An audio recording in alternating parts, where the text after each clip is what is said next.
Assalamu alaikum wa rahmatullahi wa barakatuh. Distinguished guests, ladies and gentlemen, I hope that everyone is keeping well and staying safe. I'm Mulana Bulgazif and I have the honor to be your master of ceremony today. I welcome you to this important webinar on the impact of COVID-19 pandemic and measures taken by the financial institutions, which is brought to you by the Islamic Corporation for the Development of the Private Sector. This webinar is one of the first side events organized in conjunction with the upcoming annual meetings of the Islamic Development Bank Group to be held in Tashkent, Uzbekistan in the first week of September, inshallah. Before we start, just a few housekeeping notes. This live webinar, this is a live webinar and only the speakers and presenters will be able to turn on their mics and cameras. As you can see on this slide, the participants can submit their questions by clicking on the Q&A icon on Zoom. The chat will be disabled for attendees, and a simultaneous translation into English and Russian is available. You just need to click that globe sign on the bottom of your screen. However, for the people accessing the webinar through YouTube, you can also submit your questions in the chat section, as you can see on this slide.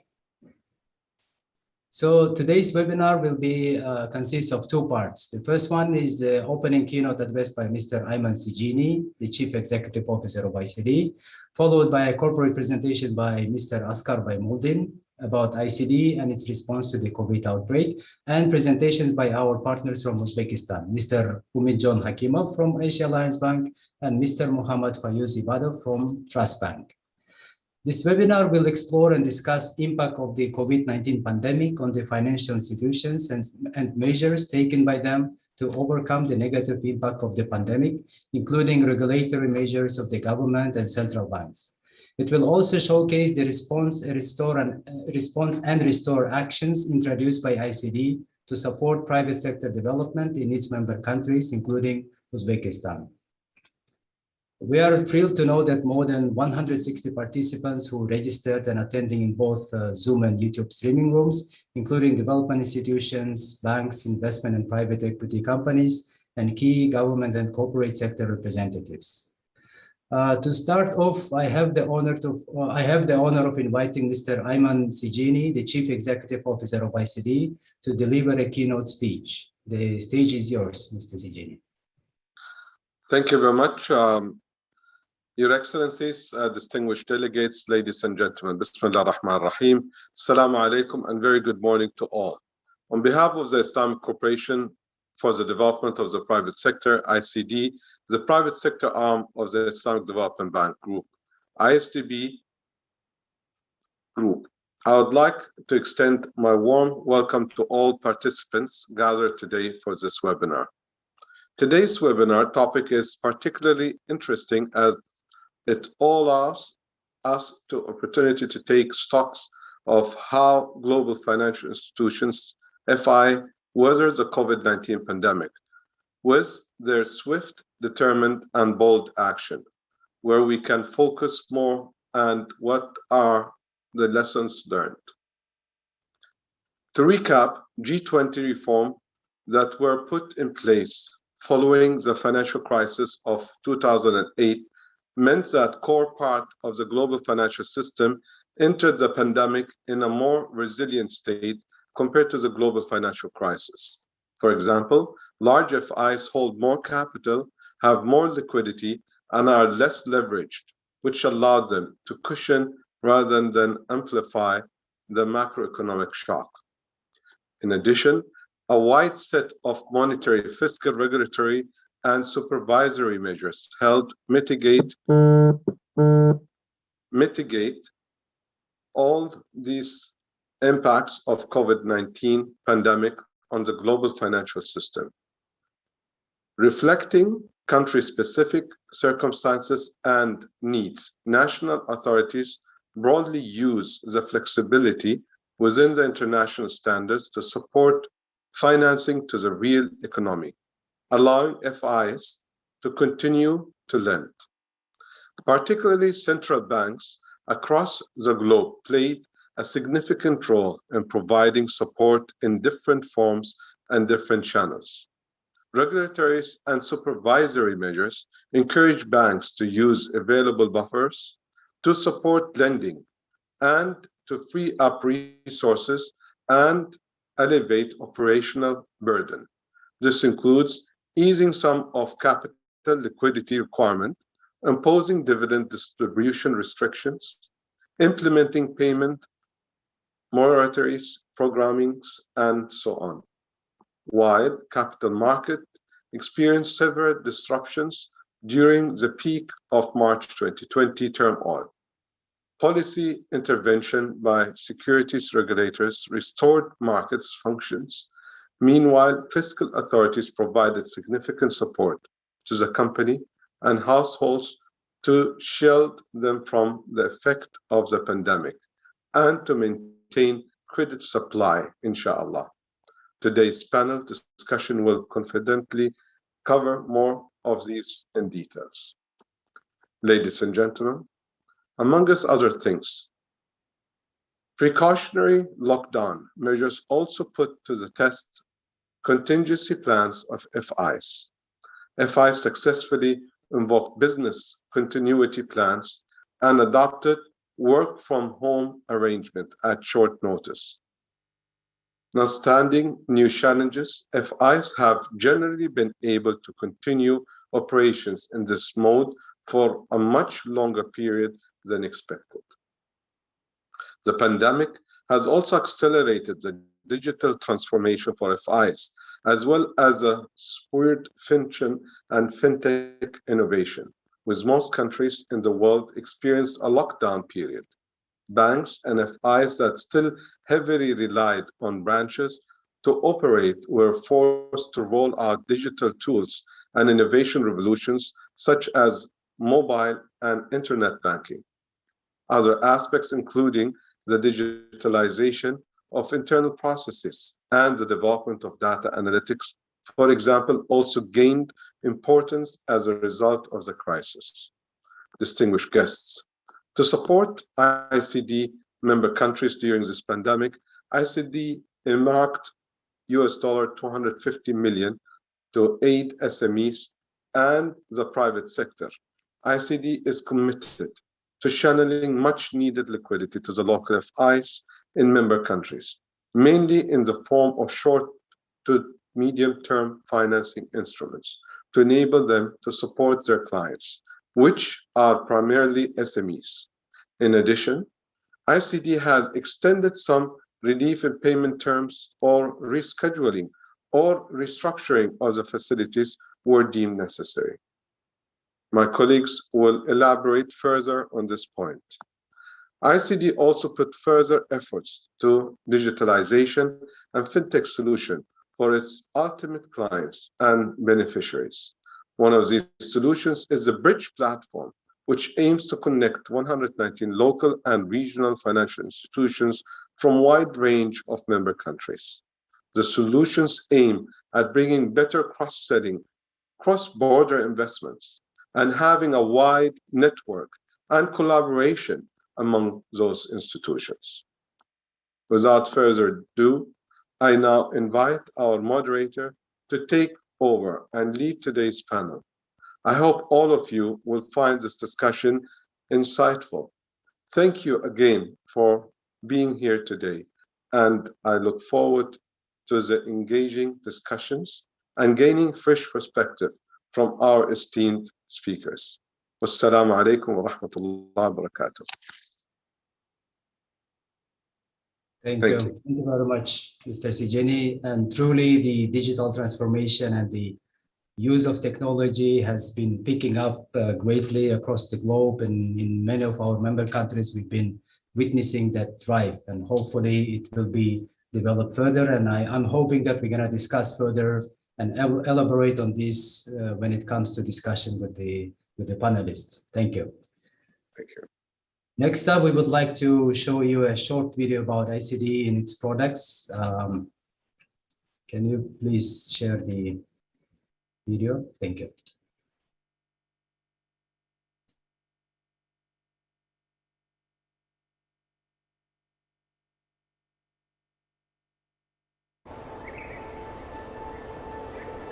What does a business need to succeed?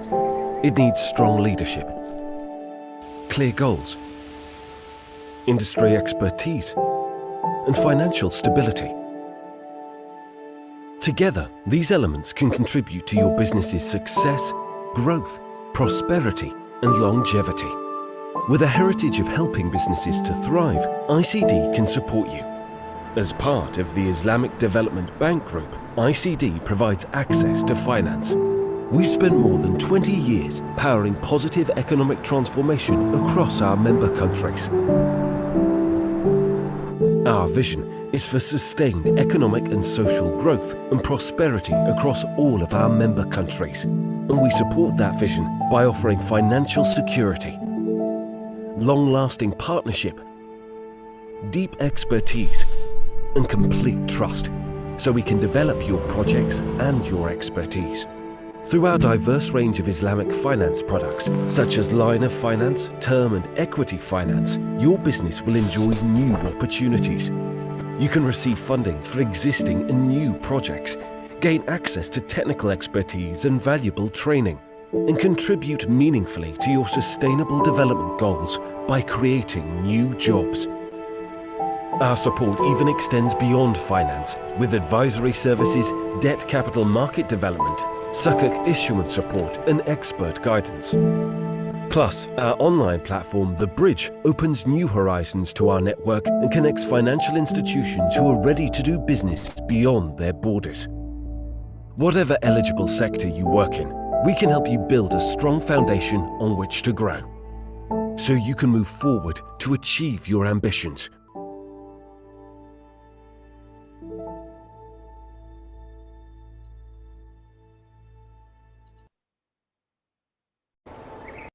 Thank you.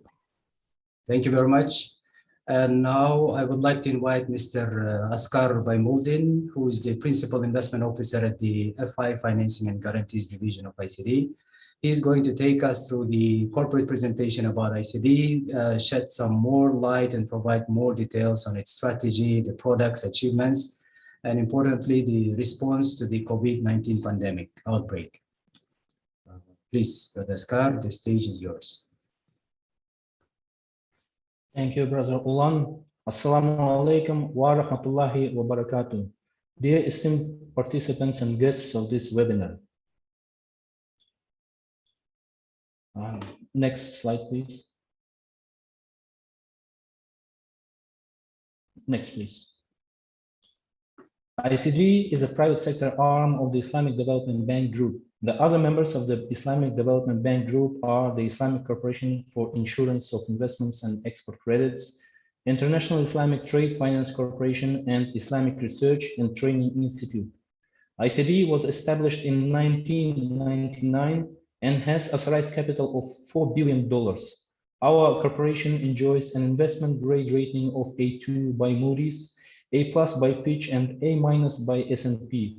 The main shareholders of ICD are member countries and Islamic Development Bank. Next slide, please. There are 55 member countries of ICD who provide access to financing and investment opportunities. Our member countries are located across the fast-growing geographies, including North Africa, Sub-Saharan Africa, Southeast Asia, Middle East, CIS, and Europe. Next, please. On this slide, you can see a list of our 55 member countries. As of end of 2020, ICD's cumulative approvals have grown to $6.8 billion, while the cumulative disbursement has reached $3.6 billion across 55 member countries. It is notable that the cumulative approvals have grown at 5% growth rate in the last 3 years, with approvals for over 500 projects. Average disbursement to approvals ratio has been high over the last 3 years, reaching 95%. Next slide, please. If we look at the regional and sectoral breakdown of our operations, the focus is on financial institutions with 51% share in approvals since inception, followed by industry and mining 19%, real estate 6%, energy 5%, health 4%, and other sectors. A geographic distribution of the approvals since inception has put a significant shift from majority in the Middle East and North Africa region in 2010 to the Europe and Central Asia and Sub-Saharan regions that offer high growth opportunities. The shares of Europe and Central Asia and Sub-Saharan regions in the cumulative approvals have grown from 13% in 2010 to 22% in 2020 and from 8% in 2010 to 24% in 2020 respectively. Next slide, please. For the 10-year horizon, we have formulated the following concrete and overarching goals. This will allow ICD systematically track progress in terms of development impact and financial sustainability. Focus on financial institutions with clear client segmentation that will be measured against a target of $1.8 billion of disbursement to financial institutions, including lines of finance and institutional equity. Launch innovative products and build digital platform by establishing partial credit guarantee and short-term finance products. Discontinue non-core business lines and grow fee-based products that will contribute to achievement of return on equity of 4 to 5%. More than 500,000 jobs will be supported. That will be a clear indication of our contribution to the development needs of our member countries. We will achieve intra-group synergies by deepening collaboration within the Islamic Development Bank Group, financial institutions, and our partners. Next slide, please. Our strategic ambition aligns with the United Nations Sustainable Development Goals. We aim to enhance our development effectiveness by considering 10 United Nations Sustainable Development Goals shown on the slides through our theory of change, invest, engage, and impact components.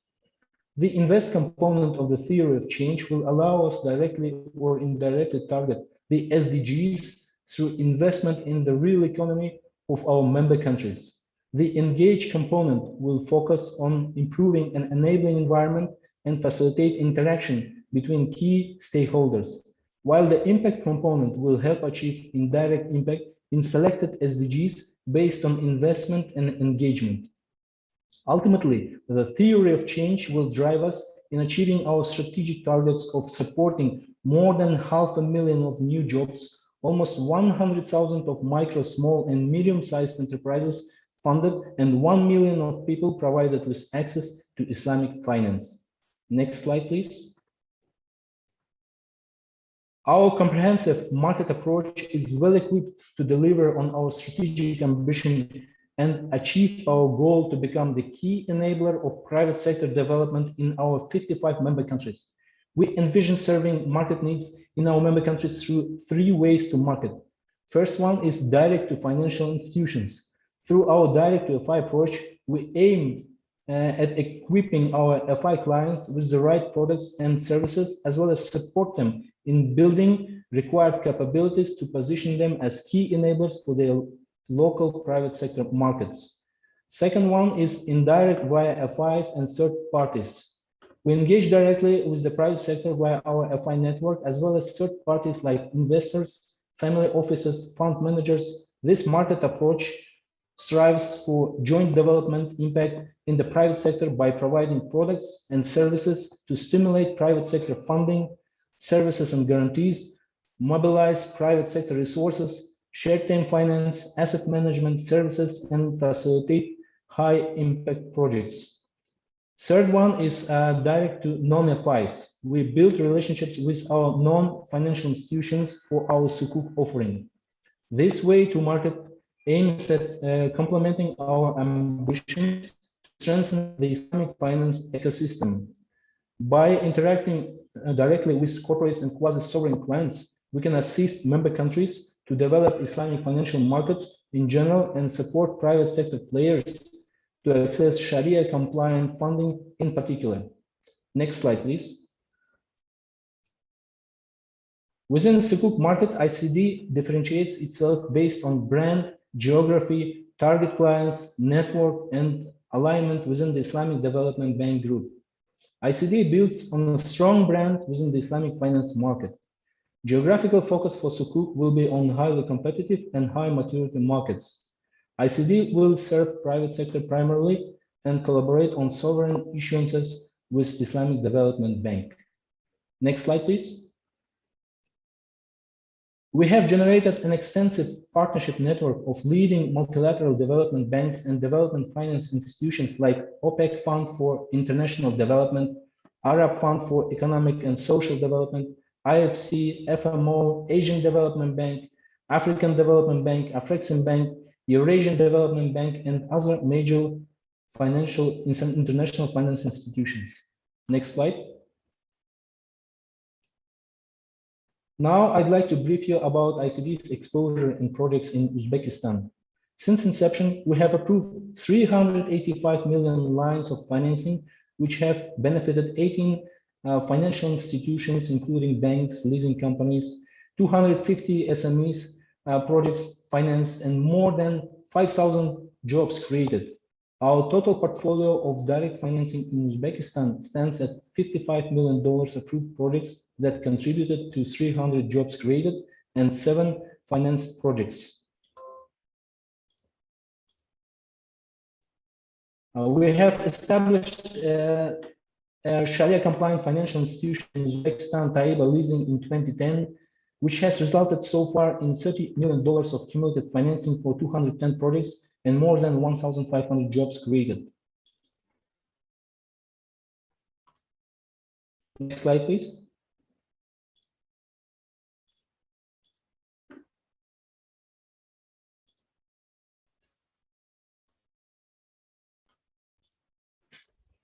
So far, we have partnered with over half of banks in Uzbekistan in providing lines of financing and establishment of Islamic windows. On this slide, you can see a comprehensive list of these financial institutions that we are partnering now in Uzbekistan. Next slide, please.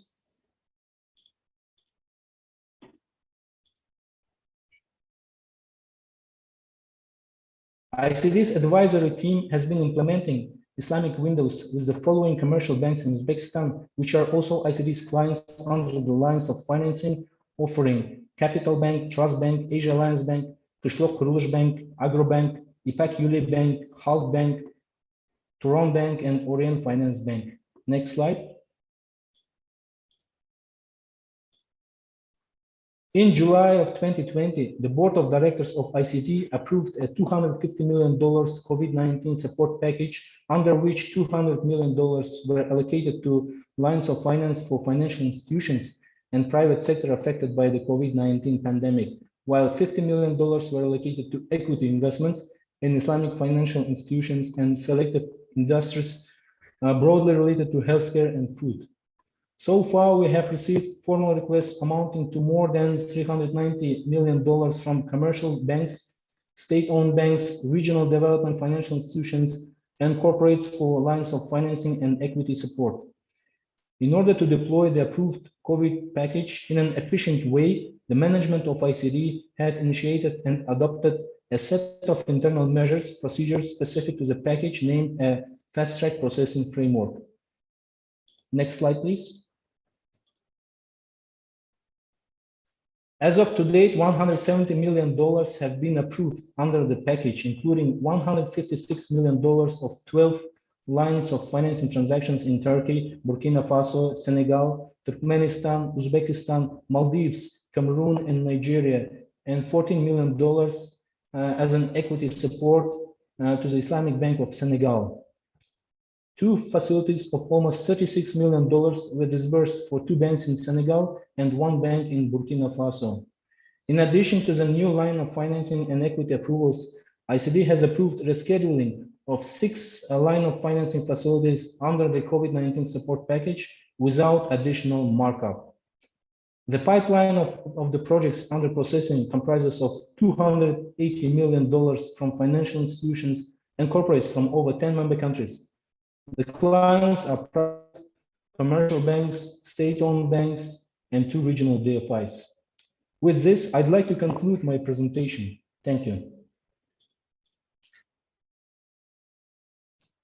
Thank you. Thank you very much, Mr. Askar. It's quite impressive what ICD has achieved so far and what kind of products and strategies put in place to achieve even bigger targets. And I'm confident that with this wide range of product offerings, ICD will be more capable to further expand its outreach to more clients in our member countries, especially in these difficult times. Thank you.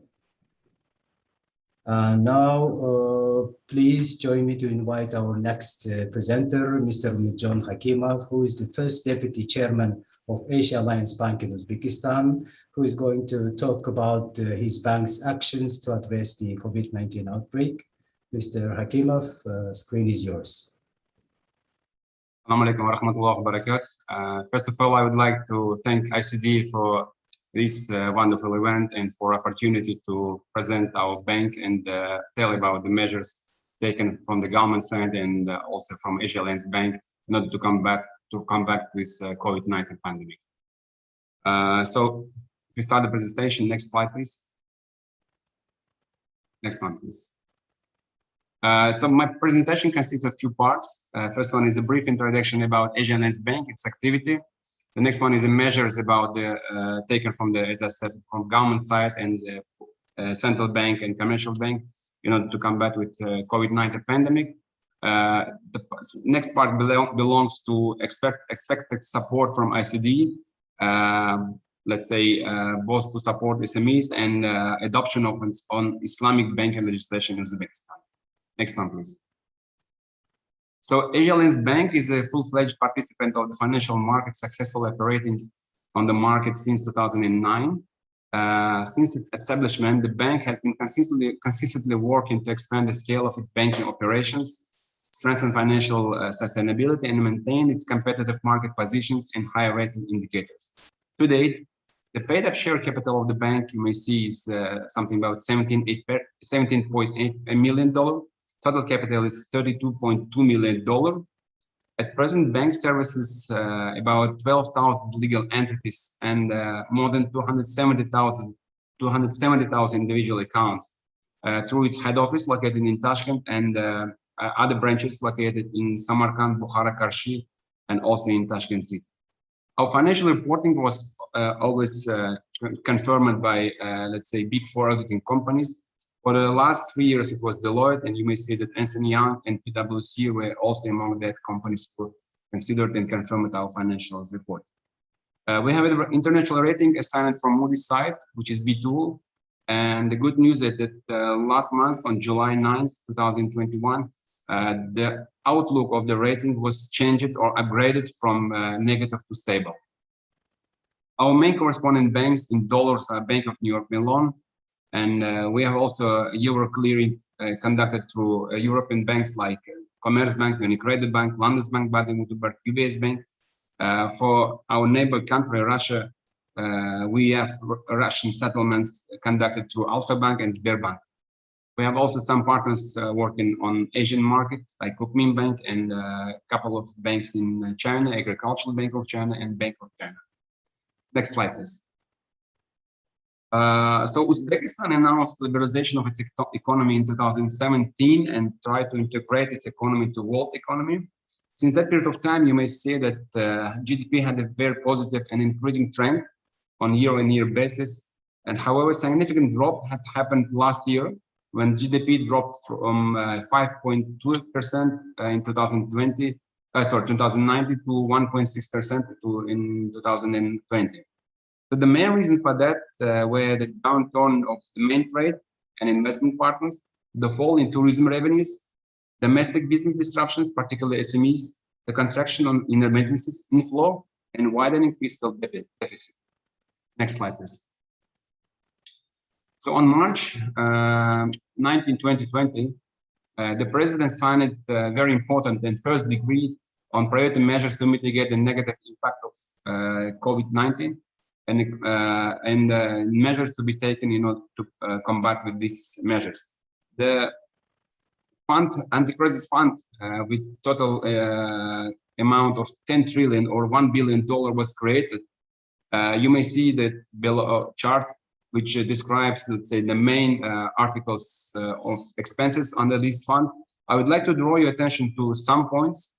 You may see that tax measures. This is the second point, fiscal stabilization measures. Tax measures to support the businesses. $439 million were, let's say, allocated from the government side.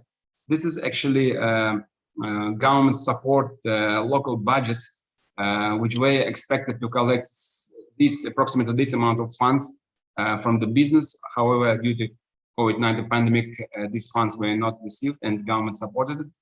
And the next one is allocation to public work funds. A total of $376 million were allocated to this fund in order to support public works in the regions, in the areas such as rehabilitation of urban, agriculture, sanitation, and health and education-related facilities, and also support of small industrial zones. So in April 2020, Public Works Fund provided temporary employment to 67,000 people in Uzbekistan.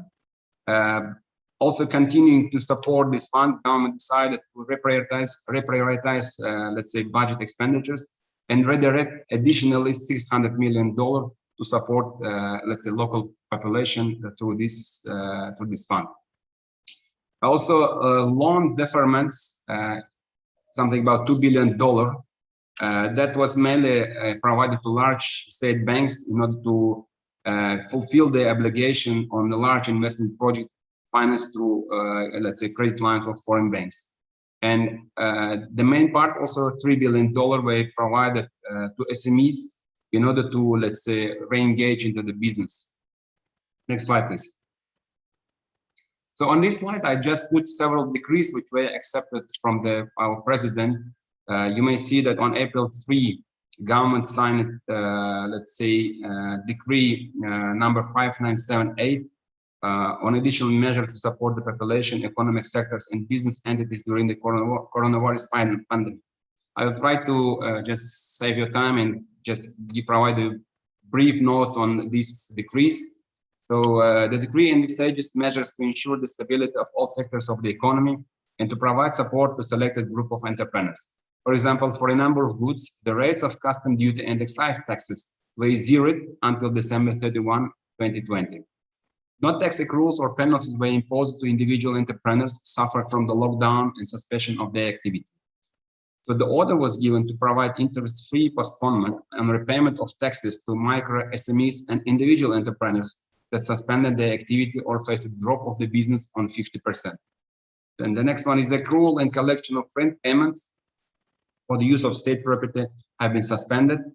And the most important one is commercial banks were imposed to provide to legal entities and individual entrepreneurs on loan repayment with appropriate extension of the tenor of the loan. So basically, commercial banks provided additional grace period to the loans provided, so up to 6 months from the initial tenor of the loan. Next slide, please. Here you may see the other points accepted by, let's say, other decrees. This kind of measures like certain preferences, incentives to business entities, companies and pension funds. Social tax was reduced to 50%. Preliminary agreement have been reached with certain IFIs like Islamic Development Bank, ADB, World Bank, European Investment Bank, JICA, EBRD, to provide long-term loans and grants on more than $3 billion on a preferential rate. And the state fund for the support of entrepreneurship provides compensation on repayment of interest on loans given to SMEs and other business entities. And the accrual of penalties for property tax, land tax, and tax for the use of water resources has been suspended to economic entities experiencing temporary difficulties. Next slide, please. Here, I would like to draw your attention to, let's say, measures taken by central bank. Central bank has taken a very important measure in order to stabilize the banking financial system of the country. They released 2.6 trillion, something about $260 million from, let's say, from their account, which were kept from commercial banks on the obligatory or mandatory reserve at central bank. So that helped bank to, let's say, maintain stable liquidity positions.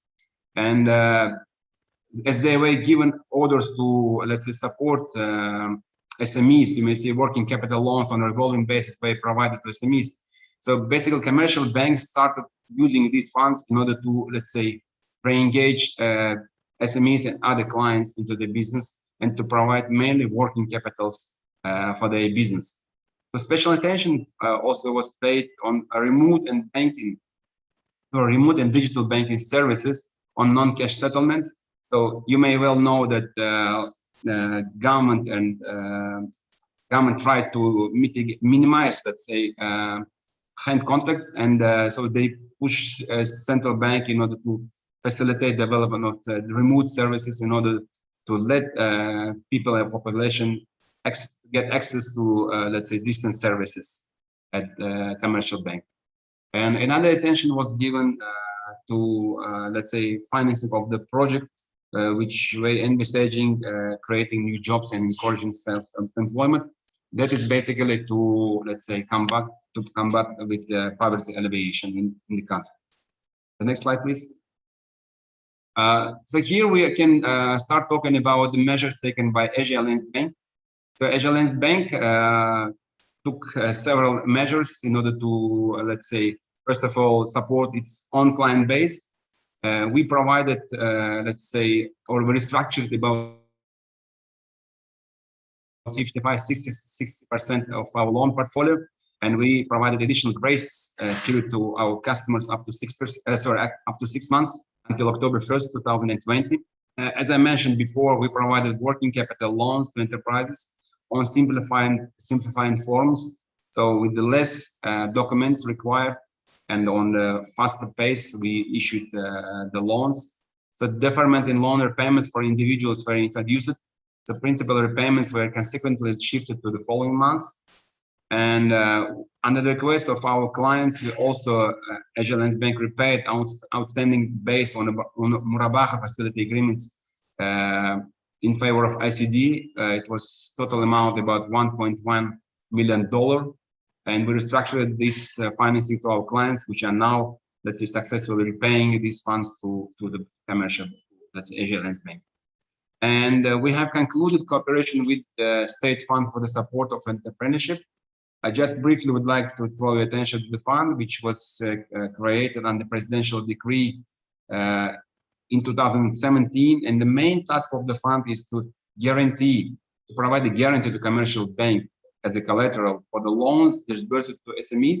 And second one is to partially compensate interest on loans given from commercial bank to SMEs. Next slide, please. So today, out of, let's say, total amount of restructured loans, we have outstanding restructured debt about $288 billion. You may see the breakdown of industries which mainly suffered from the COVID. Trade and caterings, this is, let's say, basic industry which suffered a lot from that COVID-19. Manufacturing side, 159, let's say, companies suffered basically from the lockdown because it was completely suspended activity. We believe that in the next, let's say, 6 or 12 months, all these funds will be successfully repaid, because we're in close contact with the clients. We see they're, let's say, step-by-step engaging into the business. Some are faster, on the faster base, others are on the, let's say, lower base, but we're sure that all these funds will be successfully repaid. We do not have any issues. Next slide, please.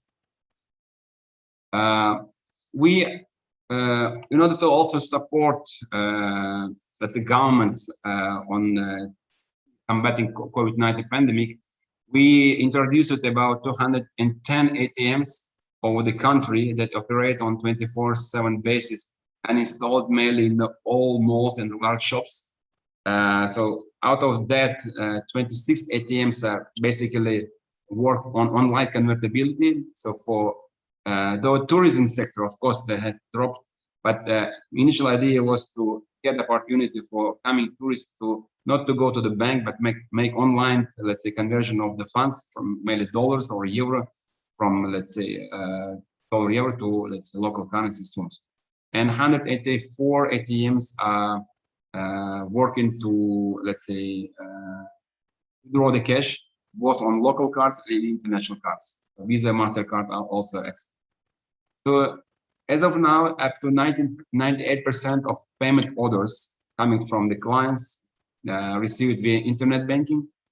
And another, another important step was My Alliance mobile application that provides opportunity to make instant payment, so including payment for taxes and other, utilities or other services. Clients have, opportunity to monitor their transactions, and they can also receive online international money transfers, which is also important because some families, they were trying to support, local population by sending money from outside of the country. And clients of Asia Alliance Bank also have opportunity to make online deposit using this mobile application. Next slide, please. So, as it is well known, Uzbekistan is considered as the most populated country in Central Asia, with its population of around 35 million people, and out of that, 93% are Muslims. Hence, there is a huge demand for Sharia-compliant banking products in the country. We found that ICD has provided Sharia-compliant facilities for different projects in Uzbekistan, including SME development on total amount about $385 million, which my colleague Askar also confirmed. As far as we know, these facilities are being prepared without any major issues and defaults. Asia Alliance Bank has signed a first line of financing agreement with ICD in 2013 for $8 million. Then 3 more lines were signed. And in 2018, we signed the first ever agreement with ITFC on, on providing trade finance, Islamic trade finance products on local markets, which was also, highly appreciated from clients of the bank. Cooperation in that field helped the bank to satisfy requests of our clients in Sharia products and develop appropriate client base. But currently, as was also mentioned by my colleagues, few banks in Uzbekistan are on the way to launch Islamic window, and Asia Alliance Bank also is part of this group. We believe that once we start Islamic window, this will further boost the growth of Sharia-compliant banking products for the benefit of retail and corporate clients. It's worth to emphasize that at the end of 2020, our president, while addressing his speech to Parliament, said that it's high time to create a legal framework for the introduction of Islamic financial services in our country that proved to be very stable and reliable. So experts from the Islamic Development Bank Group and other IFIs will be involved in implementing of relevant projects. Uzbekistan government is currently developing legislation to govern Islamic finance, and the new framework will allow domestic banks to open Islamic window. In October 2020, the government published a project law on sukuk issuance and targets a pilot issue in 2021. Government efforts will lead to a significant expansion of Islamic finance in the coming years, building on Uzbekistan demographic and cultural foundation. As we closely cooperate with ICD on Islamic window, we sincerely expect to receive further support once the project will go live. And we expect to receive several, support from ICD, whether it will be equity investment or lines of financing or direct finance to our corporate clients, or issues of sukuk or assistance in takaful. So thank you very much for your time. I believe so. If there are any questions, I'm ready to answer for that. Thank you. Thank you, Brother Umit, for this quite detailed presentation. And it's really remarkable to know that Uzbekistan government's initiatives put in place to support the economy affected by the pandemic. And the bank is successfully employing the technology to enhance its products and provide better services to its clients. And I would like to remind here to the audience that you can post your questions in the Q&A section here in Zoom. You can see on the bottom of your screen. And if you are joining us over YouTube, you can leave your questions in the comment section over there, and we will try to address them in the Q&A session at the end of the webinar. Thank you. Next up, I would like to invite our last presenter, Mr. Muhammad Fayuz Ibadov, who is heading the Islamic Window Implementation Team at Trust Bank in Uzbekistan. to tell us about the bank and how it is navigating through the pandemic. Mr. Ibadov, the stage is yours. Thank you very much. Assalamu alaikum wa rahmatullahi wa barakatuh. Good morning, ladies and gentlemen. It's a big honor to represent Trust Bank in this event. Pride Joint Stock Bank Trust Bank was founded in 1994. Is a universal bank that provides its customers with a wide range of banking products and services. Trust Bank is steadily expanding its branch network with the country. Today, bank structure includes 12 branches in 9 regions of Uzbekistan and 92 banking services centers throughout the country. Next slide, please. Thank you. Key indicators of the bank as of June 30, 1991, as follows: assets, 500 million US dollars, loan portfolio, 222 million US dollars, capital, 95 million US dollars, liabilities, 404 million US dollars, net profit, 18 million US dollars. Return on assets, 8.72%, return on equity, 38%. Today, the Trust Bank team has more than 1,400 employees. The number of corporate customers of the bank has increased to 21,400, and the numbers of private customers has reached more than 611,000. Next slide, please.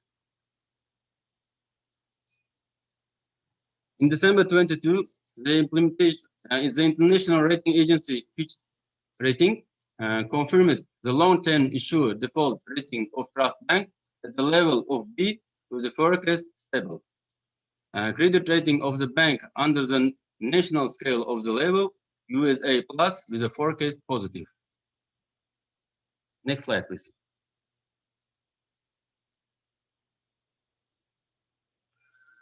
Two significant complementary decrees by our president were adopted during the first phase of the pandemic on priority measures to mitigate the negative impact of the coronavirus pandemic and the global crisis phenomenon, and on additional measures to support the population sector of the economy and entrepreneurship during the coronavirus pandemic.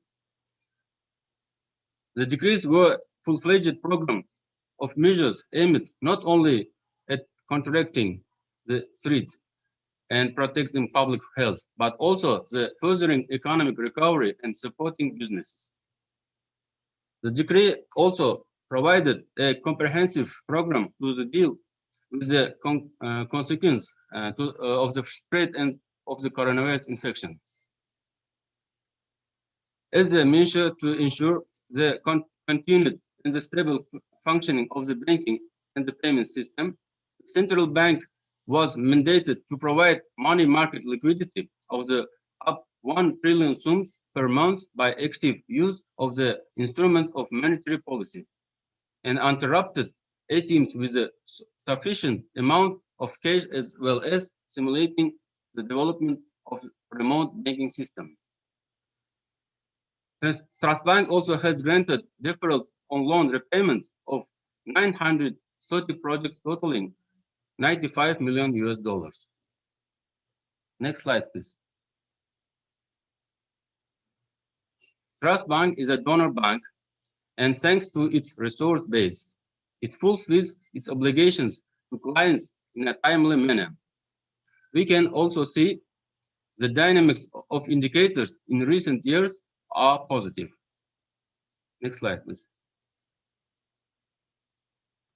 The bank also maintains trusting partnerships, not only with customers, but also with foreign partners. Currently, Trust Bank actively cooperates with the Islamic Development Bank groups in order to introduce a wide range of Islamic banking service into the bank structure. Trust Bank attracted financing from IDB Group for a total amount 19 million US dollars from ICD and ITFC. Next slide, please. Cooperation between Trust Bank and ICD started in July 9, 2018 during the visit of the Trust Bank delegation in Jeddah. The line of financing agreement was signed between ICD and Trust Bank for the amount of $7 million US. Presently, this line has been successfully utilized. Line of financing of ICD is very important to the development of Trust Bank international business. ICD is the first international financial institution provided a line of financing for Trust Bank on a long-term basis. Due to the line, bank was able to move a higher level in cooperation with international financial institutions and strengthen in status in international market. We are very glad to have such good partner with ICD. Next slide, please. Within the line, 4 investment projects in industrial production area were financed. They include production of cable products, production of electronic components, construction, production of electronic devices. Next slide, please. On the basis of memorandum signed on June 10, 2019, and advisory services agreement on August 22, 2019, Trust Bank, together with ICT, plans to introduce Islamic window services in the bank system, which in turn will contribute to attracting and financing according to Sharia law. In order to successfully implement the project consultation and knowledge sharing with ICD, new projects of Islamic products for study were provided to Trust Bank by specialists of ICD. And tender was conducted among advised IT solution providers for finance institutions. Following the tender, the bank entered into an agreement with the ICS Financial System of Jordan, which is one of the leading Islamic banking software companies. In order to build the knowledge and skills of bank employees, a one-week hands-on training on the implementation of Islamic window is held with the participation of experts from ICD and the Islamic Research and Training Institute. As a next step, our cooperation, we would like ICD to consider possibility of increasing of line of financing facilities, possibility of ICD to take part with the equity in Islamic window of Trust Bank after successfully launching. Thank you for your attention. Thank you.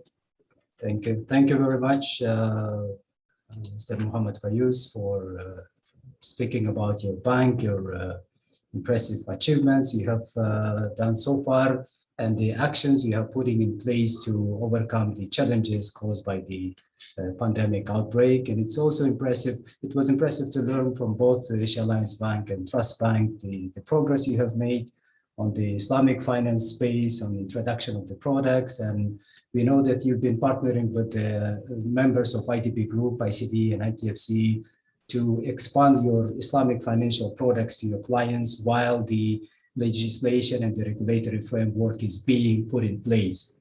So hopefully very soon the Islamic regulation environment will be enabling to offer you full-fledged Islamic financial products to your customers. Thank you. So now we shall go into the Q&A session and take some questions from the audience. If you would kindly mention the name of the speaker your question is addressed to, so that will help us to navigate through the Q&A.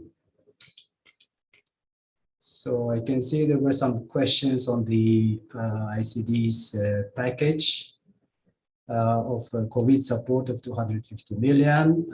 Perhaps this question can be addressed to Mr. Askar Baymuldin. If you could tell us what is the expected timeline for allocation and disbursement of the COVID support package, and what is the regional breakdown of the COVID package pipeline and selection priority?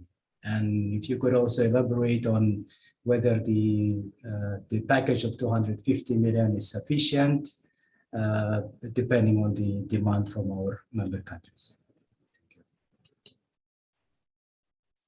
Thank you.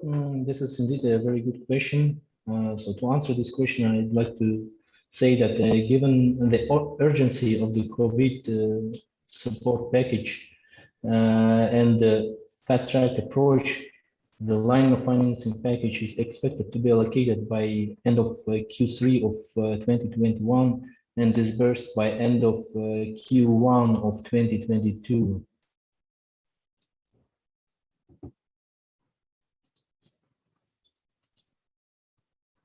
Okay, thank you.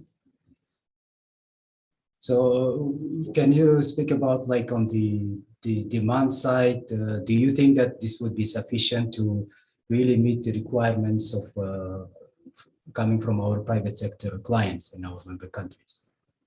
Yes, the demand side is much higher and more than our approved package. It is around 350 to 400 million dollars. We received formal requests from our partner FIs in our member countries.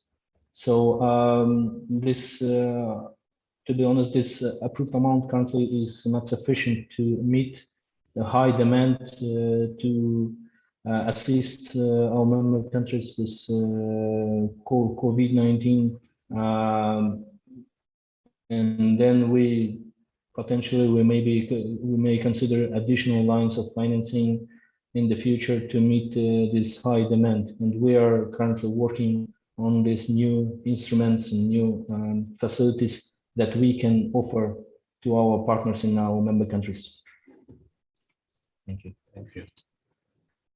Thank you, Mr. Askar. There is some couple of questions I would like to ask Mr. Umidjon Hakimov. In your opinion, what are the sectors of the economy which will be the drivers of the country's development for the next 3 to 5 years, given the context of COVID and the level and the initiatives the government are taking to mitigate the negative impact? Thank you very much for the question. If we follow, let's say, investment climate, we see that recently new, let's say, areas or spheres of economy like textile, chemical industry, food and beverages become very popular among investors. And number of investment flow is increasing on year basis.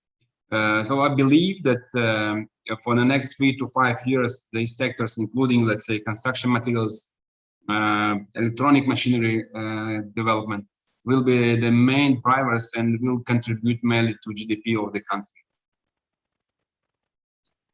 Great. And I know that your bank is quite active in contributing to those industries over past few years. Right. Yeah, we have, as I mentioned, mainly serving SME clients. We are mainly involved in manufacturing. We have basically local and international clients. So also in food and beverages, we have PepsiCo, Coca-Cola.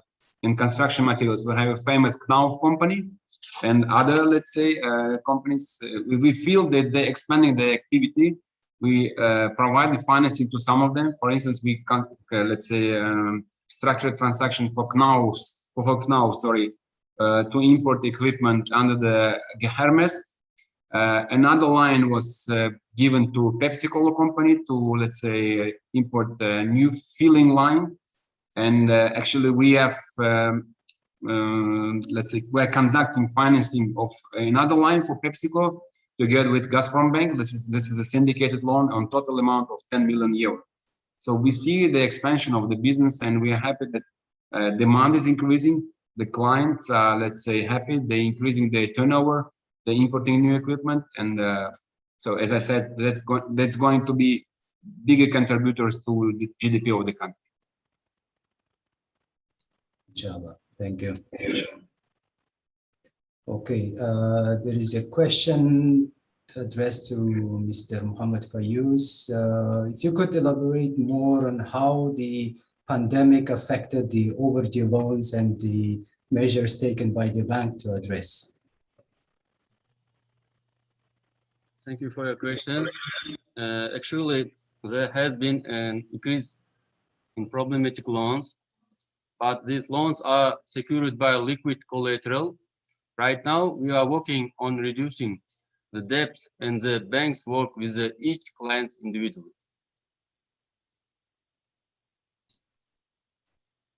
Okay, thank you. Thank you. Next question is, perhaps the same question could be addressed to Asia Alliance Bank. We know that you're operating in the same environment. You are also being a privately owned institution. What is the current rate of your non-performing loans, and what is the level of provisioning, given that the country is managing well the pandemic situation? Uzbekistan has successfully introduced the IFRS 9 with the impact of all of this, the policy and the operational measures. Thank you. All right. Thank you for the question. Indeed, let's say introduction of IFRS 9 standard has increased, let's say, NPL at all the banks, and Asia Alliance Bank is not, let's say, different, and is the same.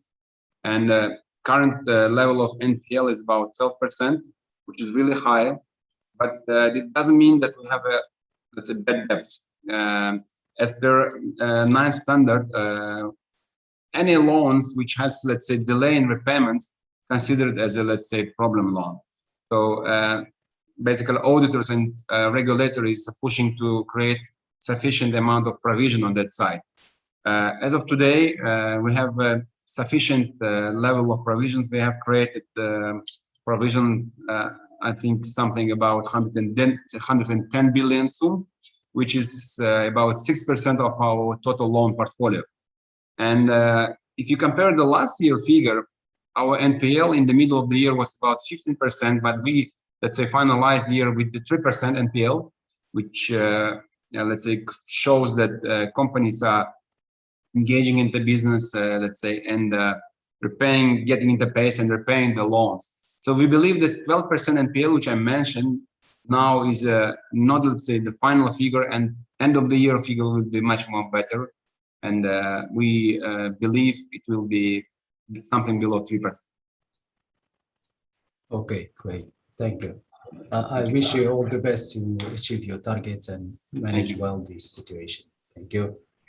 Another question, I think, from the audience, we have received a number of inquiries, and I think many, they are really excited to see what Uzbekistan is doing in terms of introduction of Islamic banking and finance in the country.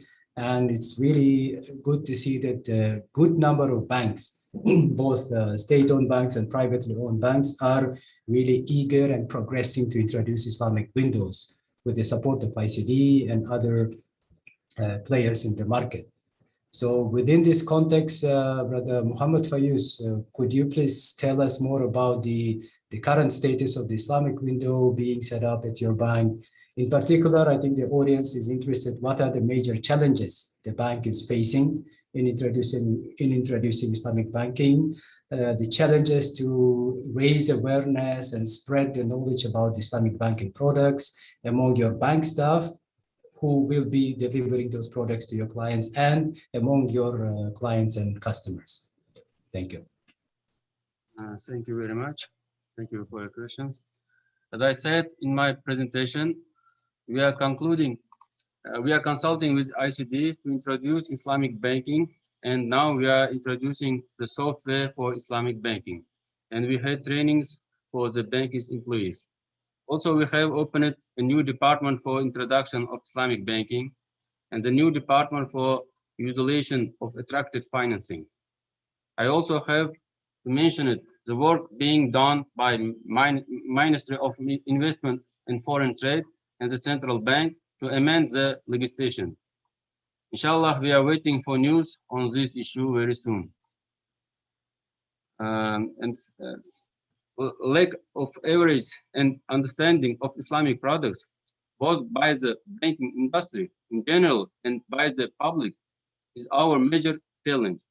Since 2020, we have been working on raising awareness by engaging the ICD in Islamic finance training and seminars for our personnel, and as well as by conducting Islamic finance training and seminars through own training center for the bank staff, including branches and our clients. Okay, great. Thank Thank you you. very much. Another question along the same line addressed to Mr. Umi John. To what extent is your Islamic banking window activities hampered by a lack of legal, regulatory, and accounting frameworks and other such considerations, such as corporate governance and rule of law issues? Well, to be honest, not only Asia Alliance Bank, but whole banking system has, we cannot say they suffered, but they started from the scratch. There is no banking law or let's say any product which would be which would be suitable to start Islamic window from the scratch. Apart from the Murabaha facility, which we actively using with the ICD and on also ITFC product. With assistance of ICD colleagues, we're trying to Asia Alliance Bank and under the guidance of Minister of Investment and Foreign Trade, we're trying to make the amendments into the legislation. So there are few amendments required to make in the legislation in order to adopt certain products like leasing and make it to closer to Ijara, which is Sharia compliant product, and other products. And with that number of 3-4 products, banking system can easily start providing Sharia compliant products. So this is the ongoing process. It already started, and I think by the end of the year we will see some news from the government side. At least we expect that there will be presidential decree which help bank to make certain intermediate period until the law on Islamic finance will be accepted. If the process will go faster and smoother, I think we can even see this law accepted by the end of the year. Okay, great. Yeah, all the best. And hopefully we are really looking forward to for the government and issue and create this enabling regulatory environment so you can successfully launch your products, because the banking sector of Uzbekistan is quite well aware. So ICD has been present in the country since 2005 and 6. So basically we have created some, the segment, a cluster of customers and financial institutions who are aware of the products. And we know that in the past couple of banks, they've already established internal Islamic banking teams in anticipation that the regulation will be in place. And we are looking forward by this year, hopefully by end of this year, the regulation will be in place. Absolutely. Thank you. Thank you. Thank you very much. Another, maybe the question or recommendation, Brother Mijon, is coming from audience, Brother Mahmoud. Is Asia Alliance Bank interested to explore potential business with Sudan and provide support and services to treasury and trade finance requirements? So there is an opportunity for developing business here. And like my colleague, Brother Askar mentioned, and Brother Ayman Sijini, our CEO, mentioned that ICD is developing its digital tools and technology, and one of them is the bridge platform. So that the platform's idea actually to connect or establish connections like we are having here. So the bank in Sudan would be easily, visible to our banks in other member countries, and they can subscribe to be part of this platform and interact directly. So, Brother Minjon, please. Yeah, well, we're fine to also to have access to this platform and to communicate with other, partner banks from the member countries. And before, starting a relationship with any foreign banks, Commercial Bank of Uzbekistan has to have, get a formal approval from our regulator side. And we can cooperate on the treasury side. I understand we're talking about, money market lines where we can provide, short-term liquidity. Once we exchange, our financials, our risk departments can assign certain, limits, and we can work within the frame of that limits. That's possible. On the trade finance side, if there are clients who are, let's say, importing some goods from Sudan to Uzbekistan, why not? So it's fine to, let's say, open LCs and let's say with post financing, or let's say with the confirmation of other banks. And if vice versa, Sudanese companies are interested to import certain, let's say, goods and services from Uzbekistan, it's also fine. We can, let's say, confirm the LCs, and we can help, let's say, to deliver the goods on a timely basis from Uzbekistan to Sudan. We can help. Great, yes. And I think by the end of this session, we could share your contacts, or Mr. Mahmoud, if you drop your email here, so we convey the contact details to people with John. Okay, so another interesting question coming from Mattia. Congratulations on ICD on their programs for the private sector of the OIC member countries. However, the lines of financing are extended to pre-selected banks and financial institutions, which at times does not filter down to the private sector easily. Could you kindly walk us through these procedures, or it facilitates the private sector at large? I would like to invite my colleague Vadaskar to take this question.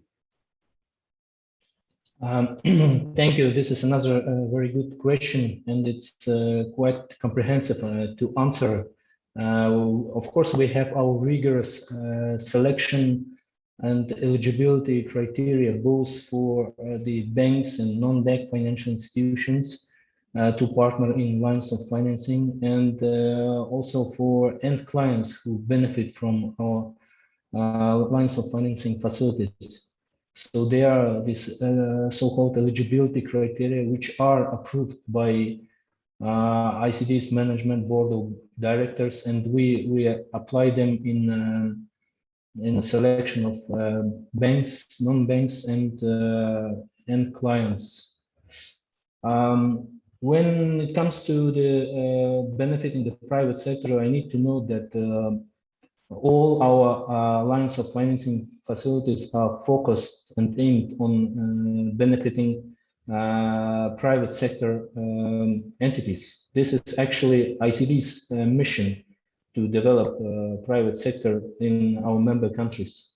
So if our participants and guests need more information about the selection process, about the mechanism for financing end clients through financial institutions, please contact me or any of my colleagues at ICD, and we will provide you more detailed information on that. Thank you. Thank you, Asghar. And I would like to add that all the information about ICD's products are available on our website.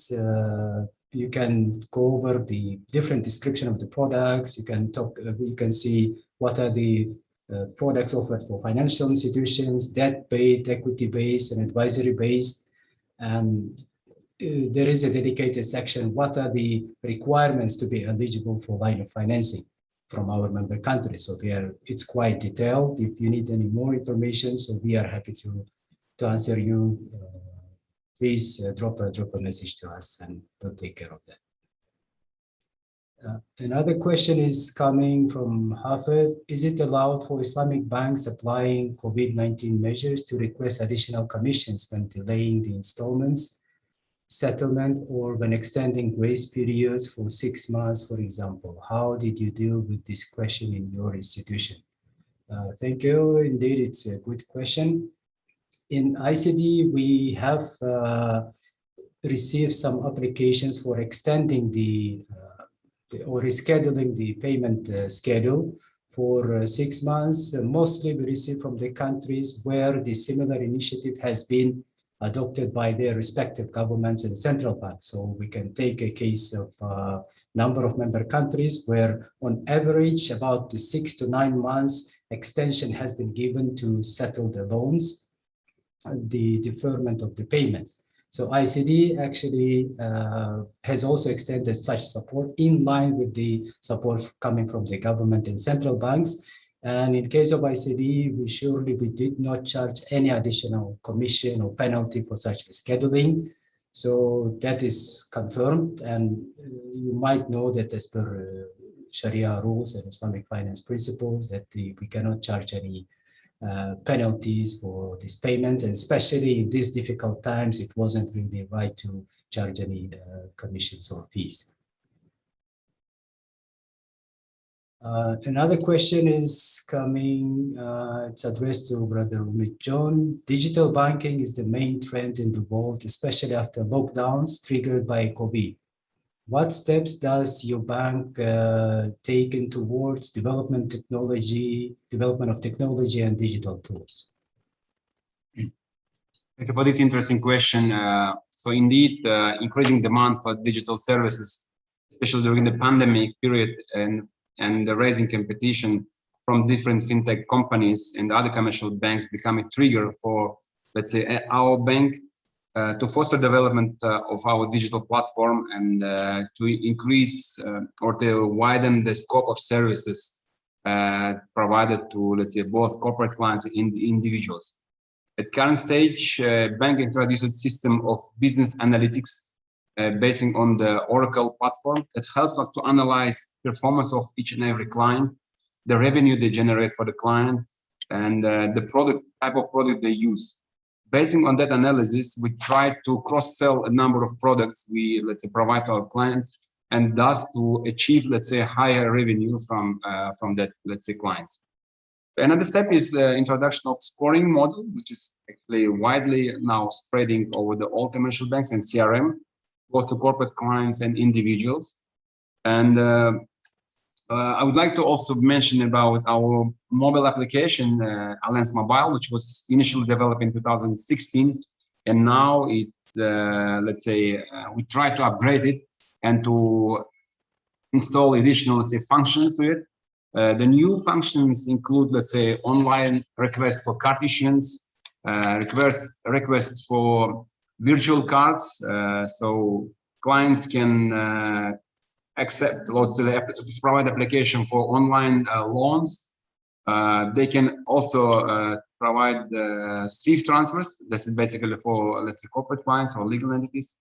Cashback, something which we try to introduce and to attract more, let's say, users to our application. And marketplace to make the online trading, to buy the, let's say, important stuff which let's say population or people use on a daily basis, whether it's home appliances or other similar stuff, you know. This is the basic elements which we try to introduce through our, let's say, new mobile application. Great, thank you. And I think this was really, if I can say so, like one of the positive sides of you know, the situation we are living in, that this was really the good push and trigger for rapid development of the technology. So like you mentioned, that it has actually forced many institutions, many players, and on the other side, the customers as well, to move into the digital space.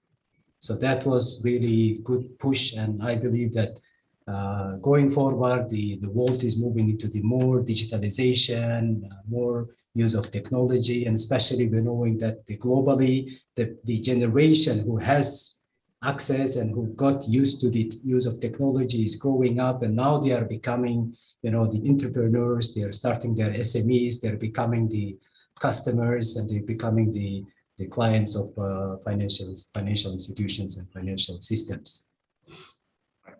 So there is one question I would like to take also from Mohammed Shah Jahan.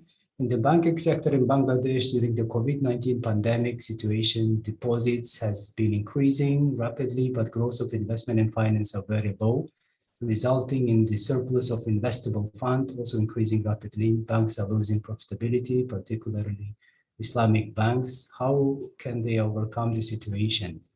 And I believe that it's not only relevant for Bangladesh, but we are observing it in most of our member countries. Our member countries are those like least developed or developing member countries. And we can see that the trend is similar in other member countries as well. So during this COVID time, Definitely, the economies are shrinking. The business environment is also deteriorating. So that actually is resulting in the absence of good, sustainable, bankable projects. So that's why the banks ended up with a vast, massive liquidity sitting in their accounts, and they failed to find, good, safe, relatively safer targets for investments. So that actually builds up on the scale of the country, not only the financial sector. And that is why many banks are adjusting their business models. So they are thinking out of box and introducing some of the innovative products, including the digital tools and some alternative products to address this situation. Thank you for the question.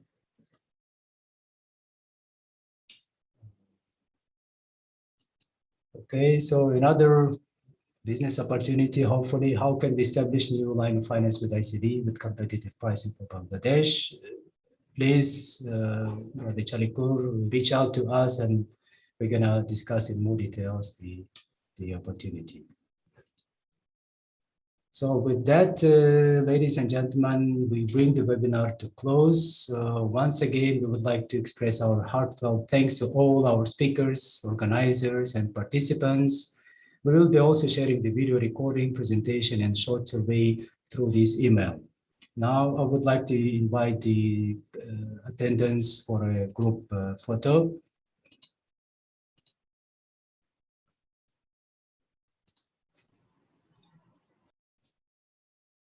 If you could please enable your camera.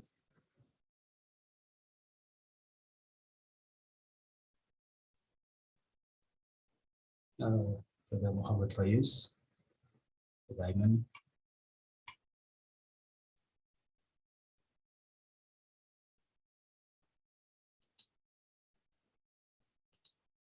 Okay. Thank you. Thank you. Thank you everyone for participating, and we hope to see you soon in upcoming webinars. Stay safe. Assalamu alaikum wa rahmatullahi.